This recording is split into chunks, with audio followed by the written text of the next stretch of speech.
एक गांव में देवा कहकर एक आदमी रहता था। वो एक ठेले पर पकोड़े बनाकर बेचता था। उन पकोड़ी को बनाने के लिए कम गुणवत्ता वाले तेल और सड़ा हुआ आटा और सब कुछ कम गुणवत्ता वाले चीजों को ही इस्तेमाल करता था। और स्वाद आने के लिए उसमें चीना सॉल्ट डालता था।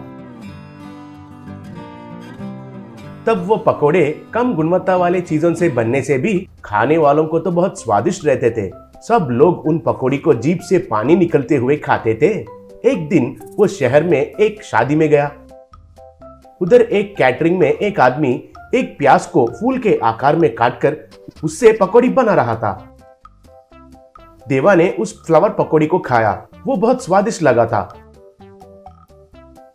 तब देवा उससे, अरे बाबू, तुम्हारा नाम क्या है? ऐसे पकौड़ी बनाना तुम कहाँ से सीखे हो? पूछा। तब वो आदमी, साहब, मेरा नाम प्रभाकर गौड़ है और मैं तेलंगाना से हूँ। मैं इन पकौड़ी को मेरा पिता के पास सीखा था। इन कैटरिंग वालों के पास काम कर रहा हूँ। महीने का वेतन देते हैं, कहा। तब देवा, अच्छा ऐसा है क्या? वे तुम्हें महीने के लिए कितना वेतन देते हैं? पूछा। तब प्रभाकर, मुझे महीने के लिए 15,000 रुपए देते हैं, कहा। तब देवा का दिमाग में लालच पैदा हुआ।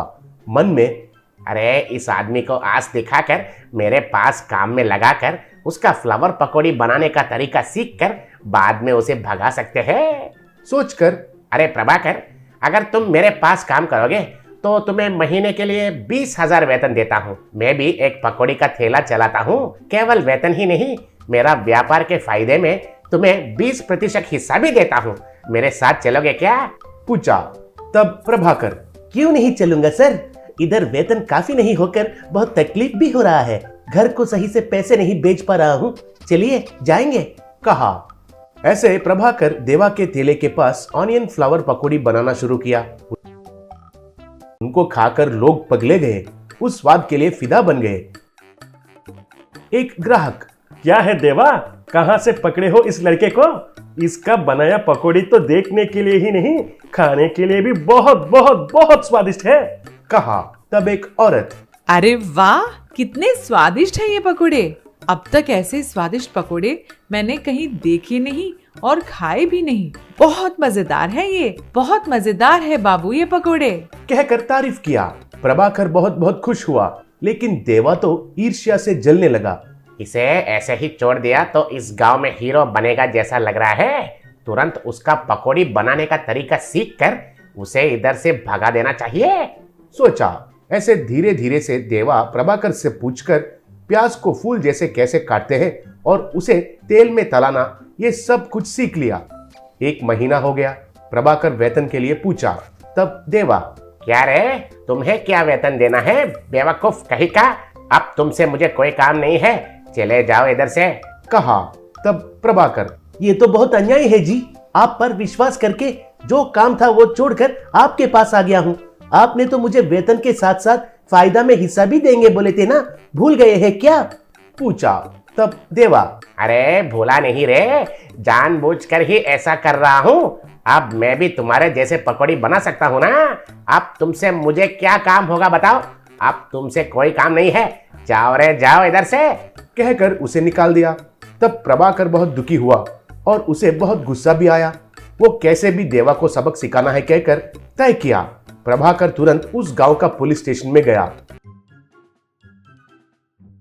उधर का एसआई राजेंद्र अच्छा ऑफिसर था। रिश्वत और भ्रष्टाचार नहीं जानने वाला आदमी था। प्रभाकर जाकर एसआई से जो हुआ वो सब बताकर बहुत दुखी हुआ। तब एसआई, ऐसा एक आदमी पर विश्वास करके कैसे आगे हो भाई? अब तुम्हारा पुराना मालिक के पास जाओगे तो वो तुम्हें काम देगा कि नहीं? ऐसा अंधविश्वास करना बहुत गलत बात है, कहा। तब प्रभाकर, हाँ सर, गलत है। मुझे इधर आने के 2 दिन के बाद उसका बुद्धि सही नहीं है कहकर समझ में आ गया था। वो जो इस्तेमाल करने वाला तेल और आटा सब कुछ मिलावट है। उसके वजह से लोग बीमार पड़ जाएंगे कहकर मैंने उनसे पूछा तो वो सब कुछ तुमको क्यों, बस तुम्हारा काम देख लो, कहा है सर। मेरे नौकरी का सवाल का डर से मैं तो चुप रह गया था सर, लेकिन अब उस आदमी का असली रंग के बारे में पता चला है सर, कहा। तब राजेंद्र, तुम्हारा कहने पर मुझे एक अच्छा पॉइंट मिला है। वो देवा मिलावट करता है कहकर अगर हम साबित किया तो उसे जेल भेज सकते हैं, बाद में उनका थैला को तुम ले सकते हो, कहकर जो करना है बताया। तब प्रभाकर ठीक है कहकर देवा के घर में जाकर देवा जो इस्तेमाल करता है वो कम गुणवत्ता वाला तेल और मिलावट वाला आटा, ऐसा सब कुछ उसका फोन में वीडियो लेकर राजेंद्र को शेयर किया। तब राजेंद्र वो देखकर पकड़े गए हो रे देवा, तुम्हें अब जेल में खाना कैसा होता है दिखाता हूं, ऐसा पुलिस फोर्स के साथ जाकर देवा को पकड़कर खूब पीटे। तब ऑफिसर, हे देवा, तुम्हारे ऊपर कठिन केस लगाता हूं, अब तुम्हें वो भगवान भी नहीं बचा सकता है। अगर केस वापस लेना है तो तुम्हारा व्यापार प्रभाकर को सौंप दो, तुम जाकर और एक थैले लगाओ। एक शर्त है, वो क्या है कि तुम उधर ऑनियन फ्लावर पकोड़े नहीं बनाना चाहिए, अगर गलती से भी बनाया तो मैं आकर तुम्हें जेल में डाल देता हूं, समझ में आया, कहा। तब देवा, समझ में आया है सर, समझ में आया, कहकर उसका थैले को प्रभाकर को सौंप कर उधर से भाग गया। प्रभाकर राजेंद्र को धन्यवाद कहा। तब से प्रभाकर उस थैले पर ऑनियन फ्लावर पकोड़े बेचते हुए खुशी से जीने लगा।